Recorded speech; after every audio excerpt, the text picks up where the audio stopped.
Before we begin, make sure you've added your Twitch stream key to StreamPulse and uploaded your videos. If you haven't done these yet, check out our step-by-step guide playlist for detailed instruction. Let's get started. In your StreamPulse panel, click on My Streams in the left menu. Then hit the Create New 24/7 Stream button. Now you'll see a setup screen for your stream details. Select Twitch as your platform and choose the Twitch stream key you added earlier. Then, fill in your stream title and description. In the playlist section, you can create a selection from your uploaded videos or choose all of them. This will be the content of your 24/7 stream. After double-checking all the fields, click the Create button in the bottom right corner.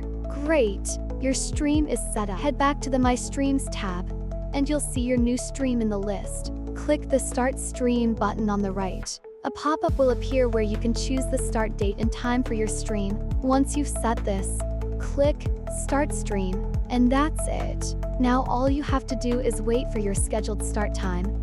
Sit back and enjoy your Twitch stream. Remember, with StreamPulse, you don't just stream, you pulse through the digital world. Happy streaming!